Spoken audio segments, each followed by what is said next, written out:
पहले interim budget जो है वो पेश हो गया है। 58 मिनट की इस स्पीच में आपके हाथ क्या लगा? जिस चीज़ की आपको उम्मीद थी, क्या वो आपको मिला? हमारे साथ इस वक्त मौजूद है इस पूरे देश के फंड हाउसेस का सबसे बड़ा पैनल जो करेगा बजट का विश्लेषण। और चलिए एक एक करके तारुफ कराती हूँ इन सभी का और जानती हूँ कि इनके पैमाने पर बजट कहाँ उतरा है। अमीषा वोरा चेयरपर्सन प्रभुदास जाधव मेरे साथ जुड़ गई हैं, Swarup Mohanty CEO Mirae asset, Anthony Heredia CEO Mahindra Manulife और एम्फी के वाइस चेयरमैन, साथ ही Mihir Vora CIO trust mutual fund, और मेरे साथ जुड़ गए हैं नवनीत मुनौत एम्फी चेयरमैन और एचडीएफसी म्यूचुअल फंड के एमडी सीईओ। आप सभी का स्वागत है हमारी इस बेहद खास पेशकश में। और एक एक करके आप सभी से हम आपकी रेटिंग पर आपकी बार का जो बजट है वो किस तरह से उतरा है ये जानने की मैं कोशिश करूंगी। लेकिन नवनीत जी, अगर मुझे आपको मेरी आवाज आ रही है, शुरुआत आप ही से करती हूँ। मोदी सरकार की विकास की गारंटी इस बजट को देखते हुए आपको कितनी पुख्ता लगती है?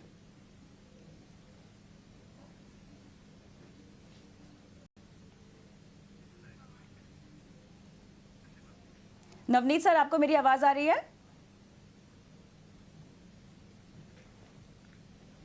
हाँ, अभी I can hear, now I can hear you. जी, मेरा सवाल आपसे ये था, दोहरा देती हूँ, थोड़ा सा लैग है तो दर्शकों से और सभी को थोड़ा सा पेशेंट रहने की गुजारिश करूंगी। सवाल ये है कि विकास की गारंटी मोदी साहब के इस इंटरिम बजट से आपको कितनी पुख्ता लगती है?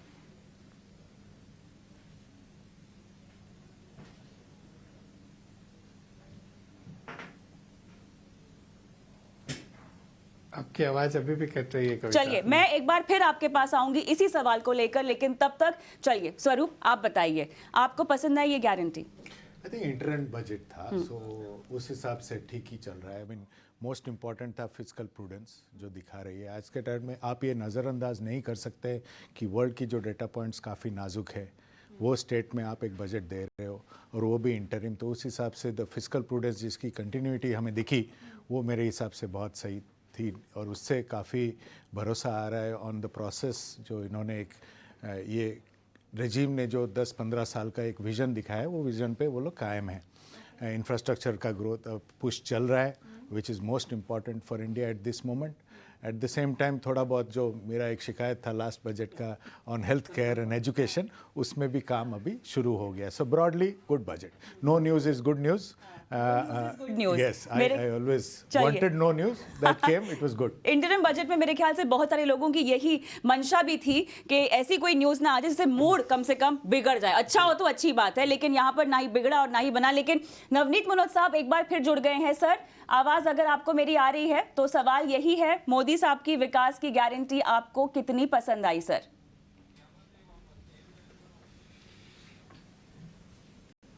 काफ़ी पसंद आई और मुझे लगता है कि इससे विश्वास में वृद्धि होगी हर भारतीय की, हर तबके की, हर क्षेत्र की।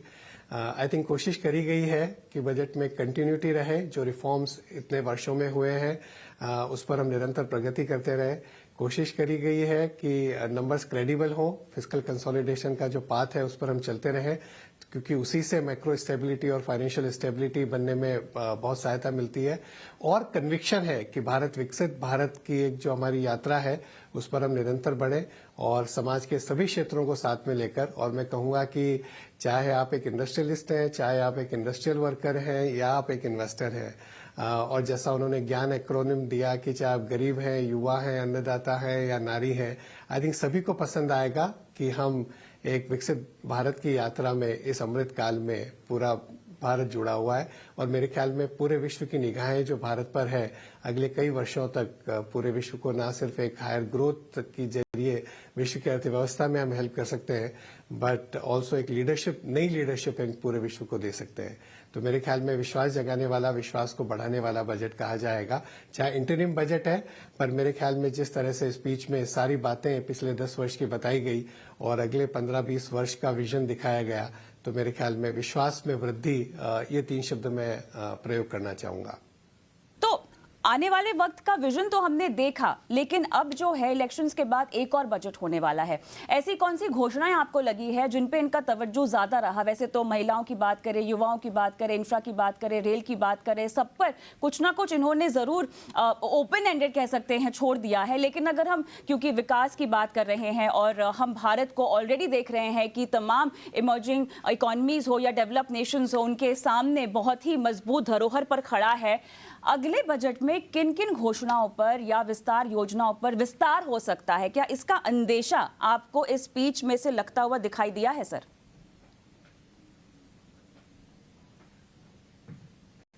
एक जो नई चीज जो मैंने नोटिस करी वो था कि पहले हम जय जवान जय किसान बोलते थे, फिर हमने जय जवान जय किसान जय विज्ञान की बात करी, और आज हमने जय जवान जय किसान जय विज्ञान और जय अनुसंधान। हम अगर एक इनोवेशन लेड इकोनॉमी बनाते हैं, हम अगर एक R&D पर ज्यादा फोकस करते हैं, इतने दशकों तक भारत में इनोवेशन के नाम पर हमेशा कहा गया है कि हम जुगाड़ को ही इनोवेशन कहते हैं, लेकिन अगर एक ट्रू R&D इकोनॉमी अगर हम बनाए, वर्ल्ड लीडर बनने के लिए हमने देखा है जो US ने किया है एक शताब्दी तक, जो चाइना ने पिछले 30-40 सालों में प्रगति करी है, भारत में भी वही संभावनाएं हैं। टैलेंट और टेक्नोलॉजी को मिलाकर अगर हम, उन्होंने डीप टेक की बात करी, उन्होंने और भी एक इनोवेशन फंड की बात करी, वो मुझे लगता है एक नई चीज है। बाकी तो continuity on physical infrastructure, continuity on social infrastructure, continuity on reforms, continuity on fiscal consolidation, stability, वो सब की तो social welfare, वो सब की तो है ही। बट मुझे लगता है अगर इनोवेशन पर अगर हम एक नए जरिए से, एक नए तरीके से देखें और उस पर एक सरकार का भी एक बड़ा ध्यान रहे और प्राइवेट सेक्टर साथ में जुड़ जाए, एकेडेमिया, प्राइवेट सेक्टर और सरकार अगर ये तीनों मिलकर करें, तो हो सकता है जो कई वर्षों तक भारत नहीं प्रगति कर पाया कुछ नए क्षेत्रों में, वहां भी प्रगति हो सकती है। पुनीत जी, जैसे आप कह रहे हैं कि इनोवेशन एक थीम है, आपको उस पर ट्रस्ट है, आप बता रहे हैं कि PPP मॉडल होगा तो और अच्छा हो जाएगा। मेरे को एक सेगमेंट बता सकते हैं इनोवेशन सबसे पहले कहाँ पे की जा सकती है, गुंजाइश कहाँ है? ये जैसे हमने डिफेंस के अंदर धीरे धीरे करके इनोवेशन की, तो ऐसा कुछ कोर एरियाज आप बता सकते हैं जहाँ पे इनोवेशन का बहुत बड़ा एरिया है, वहाँ पे इनोवेशन होगी अच्छे से? नहीं, बहुत सारे क्षेत्र हैं इनोवेशन में। जिस तरह से हम फिजिकल इंफ्रास्ट्रक्चर बिल्ड कर रहे हैं, अगर एजुकेशन है, अगर हेल्थ केयर है, अगर स्किल डेवलपमेंट है, और नई इंडस्ट्री जो बन सकती है, आपने भी नाम लिया डिफेंस का, उसमें लाइक भारत कैन, क्या हम लोग ड्रोन में एक वर्ल्ड पावर बन सकते हैं? क्या हम लोग और नए क्षेत्रों में, चाहे वो सस्टेनेबिलिटी रिलेटेड हो, चाहे इलेक्ट्रिक व्हीकल्स हो, इलेक्ट्रिक बैटरीज हो, या रिन्यूएबल एनर्जी हो, या न्यू वेज ऑफ ट्रांसपोर्टेशन हो, बहुत सारे एरियाज है, स्पेस टेक्नोलॉजी, जहां पर इनोवेशन के जरिए क्या भारत एक लीप फ्रॉग कर सकता है। जिस तरह से हमने एक डिजिटल फाइनेंस में लीप फ्रॉग किया, जिस तरह से हमने एक मोबिलिटी में लीप फ्रॉग किया, क्या कुछ और क्षेत्र हम ढूंढ सकते हैं जहां पर 30-40 वर्षों में जहां हम पीछे रह गए, क्या हम उसमें लीप फ्रॉग कर सकते हैं? उसमें इनिशियल स्टेज पर मुश्किल होता है देखना, बट धीरे धीरे वो चीज इवॉल्व होती है।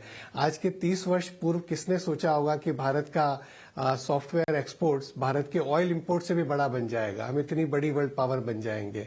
किसने सोचा होगा कि हमारा सर्विसेज एक्सपोर्ट्स इतना बड़ा बन जाएगा? तो कई नए क्षेत्र इस तरह से और भी खुल सकते हैं अगर हम रियल एक इनोवेटिव वे ऑफ वर्किंग, एक इनोवेटिव वे ऑफ थिंकिंग, अगर हम एक एटीट्यूड में इनोवेशन डालते हैं, एटीट्यूड में अगर रिसर्च डालते हैं और एक साथ में मिलकर काम करते हैं, तो बहुत सारी संभावनाएं खुल सकती हैं।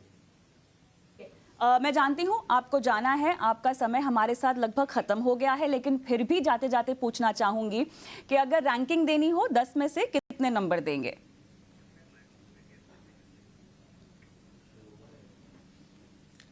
मैं तो पूरे मार्क दूंगा कविता, क्योंकि मुझे लगता है कि जैसा मैंने कहा कि इस बजट में जो सबसे बड़ी चीज है, बजट की स्पीच में चाहे वोट ऑन अकाउंट था, कि जो विश्वास है हर भारतीय में कि ये हमारा अमृतकाल है, इस बार हमें ये अपॉर्चुनिटी मिस नहीं करनी है और हम विकसित भारत बन सकते हैं, और इसमें सबका प्रयास होना चाहिए। मैं उसके लिए पूरे 10 में से 10 दूंगा।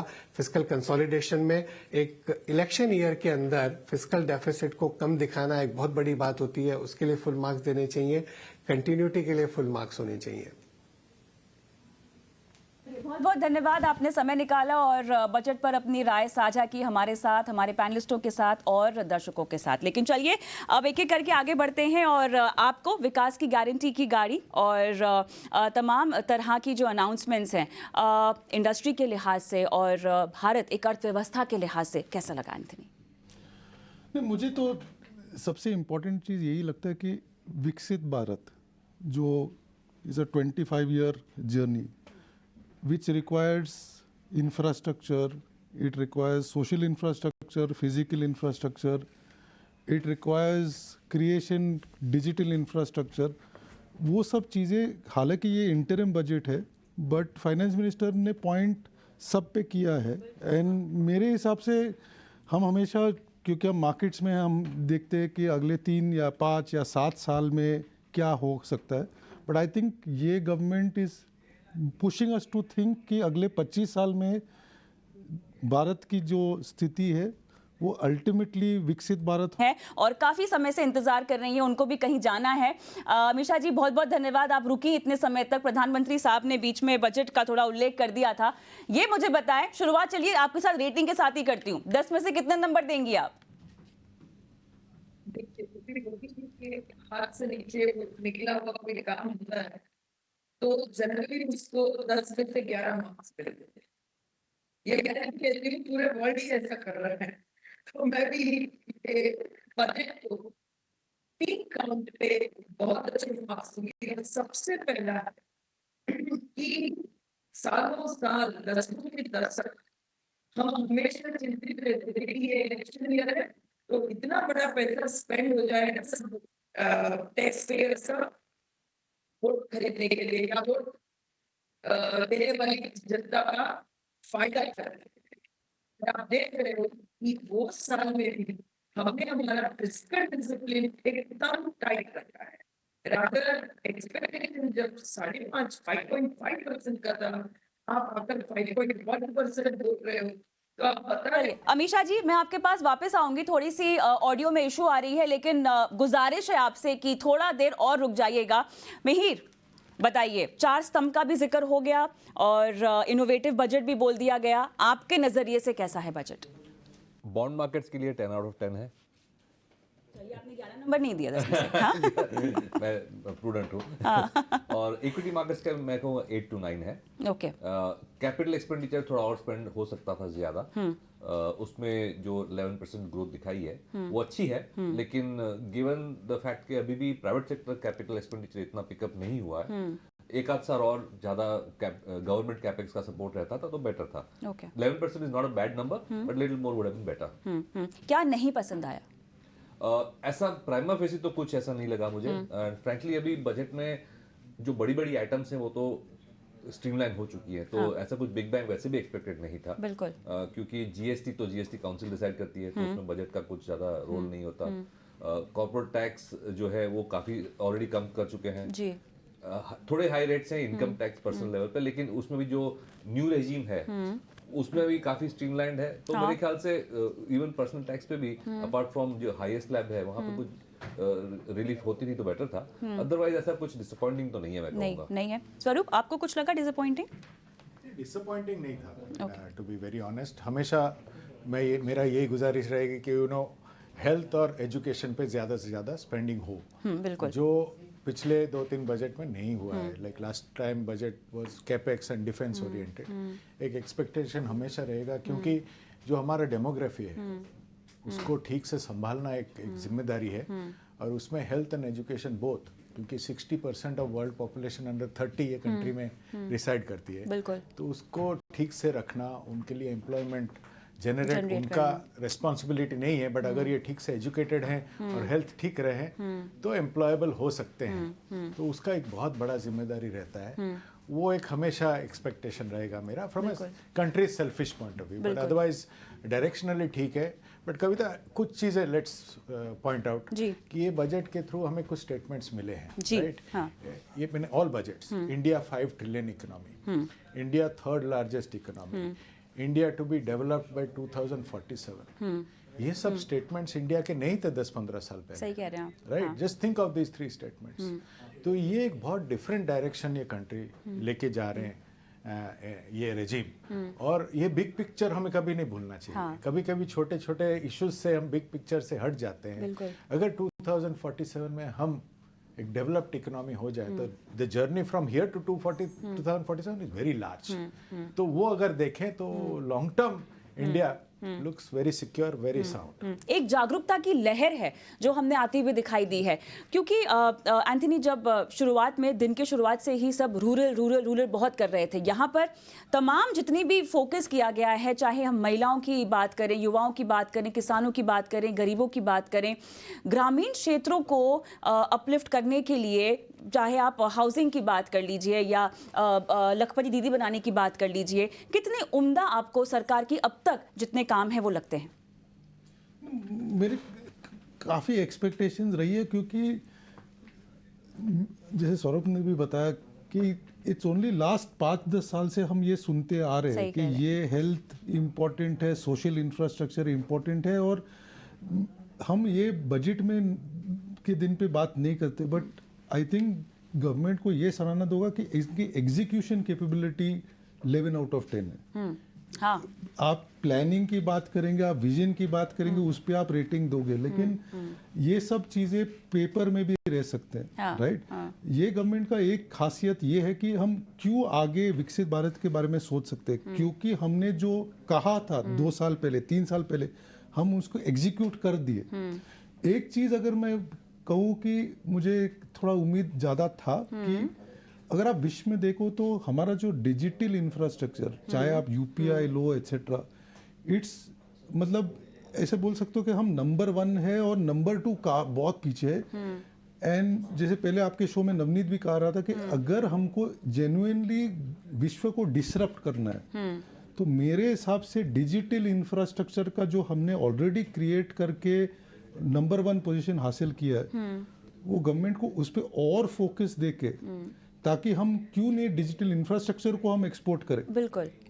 आप फोन वहाँ बाहर से लेते हो, आप एप्पल की आईफोन आप करते हो, लेकिन जो एक्चुअल अर्थव्यवस्था है डिजिटल पेमेंट्स की, दैट टू माय माइंड विश्व में अनपैरेलल्ड है।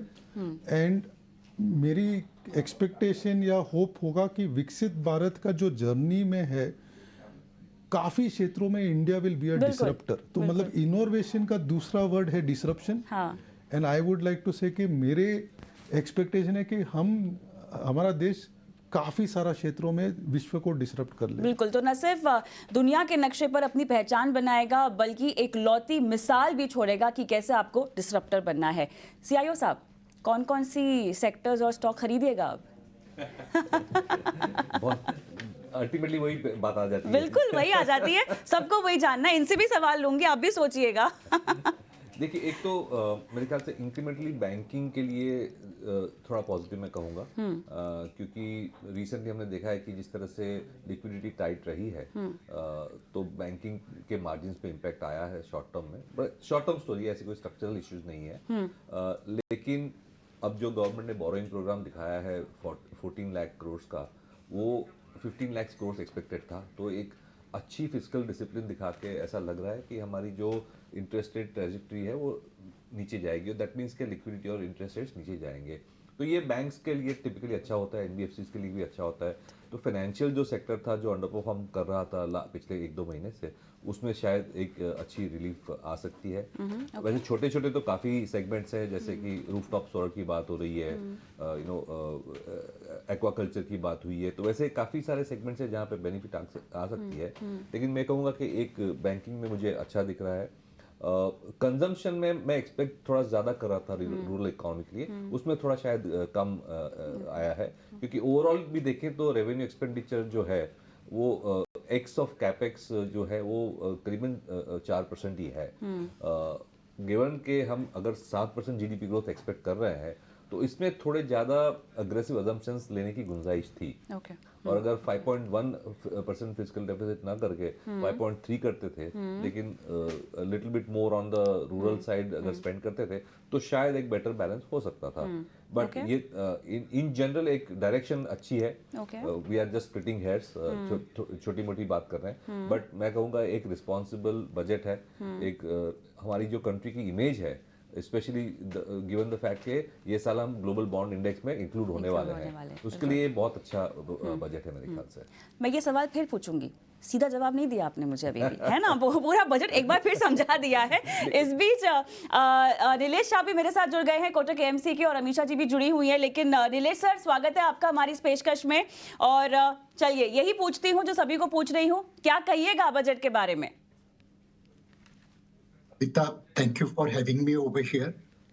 जब मैं छोटा था तब एक एडवर्टाइजमेंट का स्लोगन बहुत अच्छा लगता था, ओनर्स प्राइड नेबर्स एनवी। ये बजट देख के मुझे वही स्लोगन याद आ रहा है, citizens pride and peers envy. बहुत ही उम्दा बजट है। इसने एक इम्पॉसिबल ट्रिनिटी को अचीव किया है। एक इंक्लूसिव ग्रोथ खड़ा किया है, agriculture, fisheries, rural housing, women, ये सारे लोगों को सपोर्ट दिया है ताकि एक इंक्लूसिव ग्रोथ बने। जो हमारी चैलेंज है कि बॉटम ऑफ पिरामिड का कंजम्पशन उस तेज गति से नहीं ग्रो हो रहा है जिस तेज गति से टॉप ऑफ द पिरामिड का कंजम्पशन ग्रो हो रहा है, उसे इस बजट से एक गैप नैरो हो जाएगा। दूसरा, उन्होंने भविष्य के लिए निवेश किया है, चाहे रोड हो, वाटर हो, रेलवे हो, एनर्जी हो, there is investment for the future. Revised estimate से 17% ज्यादा ग्रोथ है, बजटेड एस्टीमेट से 11% ग्रोथ है। इंक्लूसिव ग्रोथ और इंफ्रास्ट्रक्चर इन्वेस्टमेंट के साथ साथ उन्होंने फिस्कल प्रूडेंस का पाथ नहीं छोड़ा है। मार्केट में यह उम्मीद नहीं थी कि फिस्कल डेफिसिट अगले साल के लिए 5.1% आएगा। यह भी उम्मीद नहीं थी कि उसके बाद वाले साल में 4.5% की फिस्कल डेफिसिट का टारगेट आ सकता है। तो ये इम्पॉसिबल ट्रिनिटी अचीव किया है, इंक्लूसिव ग्रोथ, इंफ्रास्ट्रक्चर इन्वेस्टमेंट और फिस्कल प्रूडेंस। ट्रूली इसे हम ये इस बजट को कह सकते हैं citizens pride and peers envy. Nilesh sir, आपके पास मैं फिर से आऊंगी। अमीषा जी को वाकई जाना है, हमने काफी समय से इंतजार करवाया। अमीषा जी, ये बताइए, वोटरों को पसंद आएगा ये बजट? मुझे लगता है जरूर वोटरों को ये बजट पसंद आएगा, क्योंकि 70% ऑफ इंडिया अगर नॉन मेट्रो में है, रूरल में है, एग्री रिलेटेड में है, एक्वा रिलेटेड में है, और उनके लिए जब सोचा जा रहा है, एंड पर्टिकुलरली वुमेन के लिए भी वहाँ की अलग से सोचा जा रहा है, तो मुझे लगता है ये बजट इनको भी जरूर पसंद आएगा। और जब भी टूरिज्म पे फोकस आता है तो उसका जो मल्टीप्लायर इम्पैक्ट है वो सबको बेनिफिट कर पाता है, तो उसकी वजह से भी मुझे लगता है कि उनको भी पसंद है। अमीषा जी, बहुत बहुत धन्यवाद, आपने समय निकाला और इतने विस्तार से चर्चा की हमारे साथ इस खास मौके पर। और नीलेश सर, यही सवाल मैं आपसे भी पूछना चाहती हूँ, क्योंकि बजट से पहले हमारी जब बातचीत हुई तो फिर आपने कहा था बैलेंस बजट होगा, पेश करने की कोशिश की जाएगी। आपने क्रिकेट के कुछ जुमले भी हमको समझाने की कोशिश की कि उसके जरिए कि किस तरह का बजट पेश हो सकता है। क्या वो बातें सब सही निकली और क्या वोटर्स दाव लगाएंगे इस बजट को सुनकर?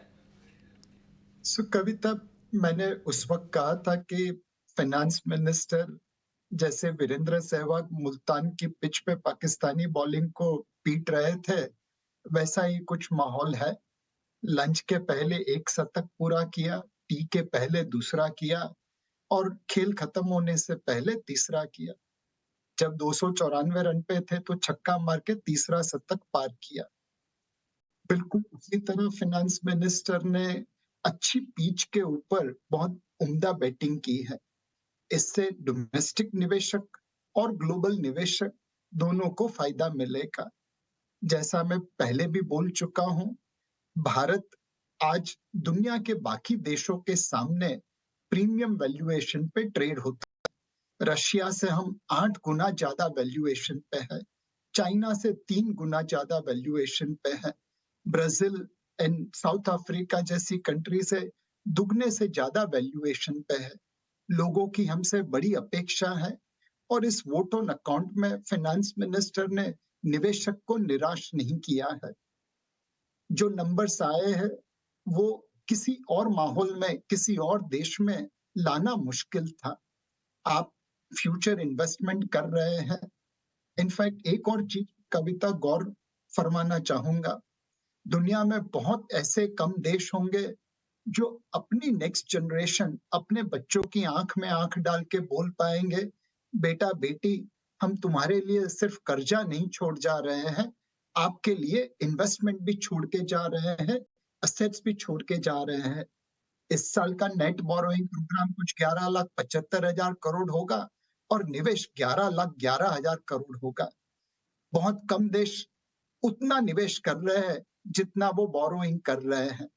ये वोट ऑन अकाउंट में हम अपने बच्चों की आंख में आंख डाल के बोल पाएंगे, हमने आपका भविष्य दांव पे लगा के हमारा वर्तमान ठीक नहीं किया है, आपके लिए जितनी असेट छोड़ के जा रहे हैं उतना ही कर्जा छोड़ के जाएंगे। चलिए नीलेश सर, आप मेरे साथ रुकिएगा, लेकिन आप तीनों से जो हमारे साथ है, मीर, स्वरूप और एंथनी, आपसे रैंकिंग जानना चाहूंगी। सबसे पहले आप 10 में से कितना? जैसे मीर ने भी कहा था, आई थिंक बॉन्ड मार्केट्स के लिए तो 11 आउट ऑफ 10 है, 10 आउट ऑफ 10 भी नहीं है, और इक्विटी मार्केट्स के लिए भी मैं कहूँगा 9.5 आउट ऑफ 10। एक संशोधित बताइए। 10 आउट ऑफ 10। 10 out of 10। स्वरूप? ऑलवेज 9 आउट ऑफ 10, क्योंकि हेल्थ केयर और एजुकेशन। आप? मैंने तो बता ही दिया था अपना 11 है ना? 10 में से 11। 9.5। चलिए, आपका बहुत बहुत धन्यवाद, काफी समय आपने हमें आज दिया और बजट का पूरा किया विश्लेषण हमारे साथ, धन्यवाद। और नीलेश सर, आपसे भी जानना चाहती हूं मैं कि आप किस तरह की रैंकिंग देना चाहेंगे। और भी सवाल हैं आपके लिए मेरे पास, लेकिन फिलहाल रैंकिंग का क्योंकि एक सवाल चल रहा है, बताइए। कविता, ये वोट ऑन अकाउंट था, उम्मीदें बहुत ज्यादा थी और काफी कठिनाई थी फाइनेंस मिनिस्टर को डिलीवरी करने के लिए, और फिर भी उन्होंने एक सबसे छोटी सी स्पीच में पावरफुल परफॉर्मेंस दिया है। तो मेरे हिसाब से ये परफेक्ट स्कोर है, 10 आउट ऑफ 10। इससे और अच्छी उम्मीद रखना मुश्किल था। सेक्टर स्पेसिफिक जो ऐलान किए गए हैं, खासतौर से अगर हम सोलर पैनल्स के लिहाज से देखें और जो रूरल इकोनॉमी को लेकर ऐलान किए गए हैं, अफोर्डेबल हाउसिंग और मध्यम वर्ग के लिए भी खास योजना के ऐलान किए गए हैं, इस तरह के ऐलानों को आप कैसे देखते हैं? और जिस तरह का, अगर कोई आपको इस वक्त सुन भी रहा है क्योंकि बाजार भी चल ही रहा है, किसी को अगर कोई व्यू लेना हो तो किस तरह का व्यू लेना चाहिए नीलेश सर? एक वोट ऑन अकाउंट की प्रपोजल देख के बाजार पे व्यू नहीं लेना चाहिए। बाजार पे व्यू कंपनी के ऊपर से लेना चाहिए। यस, प्रपोजल से थोड़ी बहुत चीजें ऊपर नीचे होती है, बट वोट ऑन अकाउंट से आपका इन्वेस्टमेंट जो फिलॉसफी है, जो इन्वेस्टमेंट प्रोसेस है, उसको नहीं बदलाव करना चाहिए। जैसा मैंने पहले बताया, आज भारत के पास 2 चैलेंज है। एक, bottom end of the pyramid का कंजम्पशन उतनी तेजी से नहीं ग्रो हो रहा है जितना टॉप एंड का हो रहा है। दूसरा, प्राइवेट कैपेक्स उतनी तेजी से नहीं ग्रो हो रहा है जितना गवर्नमेंट का हो रहा है। अगर ये दोनों चीजें सुधर जाए, इंप्रूव हो जाए, तो ग्रोथ जो हमारा आज भी दुनिया में फास्टेस्ट ग्रोइंग है और हाई सिंगल डिजिट के आसपास है, वो डबल डिजिट तक पहुंच सकता है। ये जो सारे कदम उठाए गए हैं, चाहे सोलर रूफटॉप हो, चाहे रूरल हाउसिंग हो, चाहे मिडिल क्लास के लिए नई हाउसिंग स्कीम की अनाउंसमेंट हो, चाहे फिस्कल प्रूडेंस हो, चाहे फिशरीज एंड एग्रीकल्चर को सपोर्ट करना हो, ये सारी चीजें मिला के प्राइवेट कैपेक्स एंड कंजम्पशन इनको बढ़ावा दे रहा है। यह हमारी कंट्री को अपने अमृत काल में तेज गति से ग्रो होने का सपोर्ट दे रहा है, फाउंडेशन दे रहा है। और मोस्ट इम्पोर्टेंटली, इस वोट ऑन अकाउंट से हम बाकी लोगों से अपना जो गैप है उसको नैरो कर पाएंगे। We are firmly on our way to become third largest economy in the world. We are firmly on our way to become 5 trillion and 7 trillion economy in this decade.